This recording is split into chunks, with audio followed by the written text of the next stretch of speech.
Okay. Good morning. Today, I will tell you what I explained from the video and answer the questions what professor asked. Okay, from the part one and two. The talk begins by pointing out a familiar truth. Intelligence give us neat, fast, and confident sounding answers. That speed feels useful, even impressive. But the professor warns us that the first answer is rarely the whole story. In those opening minutes, he highlighted three central things that are often missing when we accept an AI output at fast value, context, human values, and a long-term consequences. Okay. Context means the particular circumstances and lived details. That data alone can't capture human values, means empathy, fairness, and ethical judgment. Things we don't program easily into patterns recognition.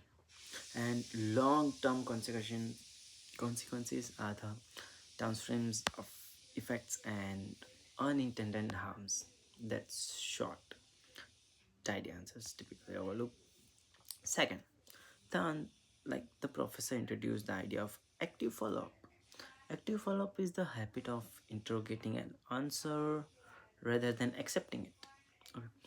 Practically, it looks like asking who benefits from this answer, whose voice is absent, what assumptions underlie the recommendations, what could go wrong if this is implemented.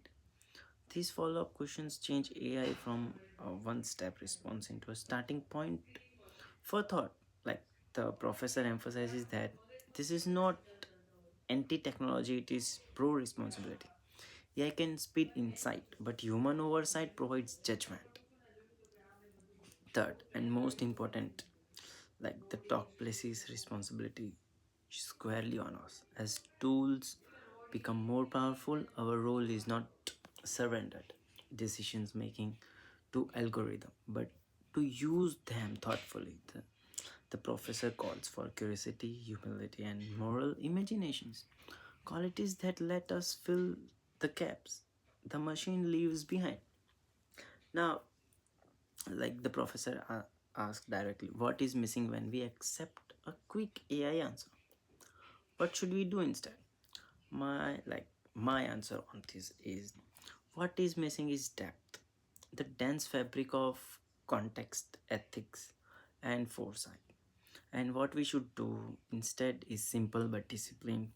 Treat AI output as hypotheses, not conclusions. Follow up immediately with at least two critical checks. Test the assumptions, ask what data and frames produced this answer, and test the consequences. Run through realistic scenarios of how the result could affect real people. Then fold in human judgments. Involve diverse perspectives, consider values, and be ready to override the machine when it conflicts. Okay, conflicts with fairness, dignity, and long term well being. Like in the last, AI is an amplifier of human capability, but it amplifies both our wisdom and our errors. If we build the habit of disciplined follow up, questioning, contact, and judging, we will harvest AI benefits while protecting what makes decision truly human.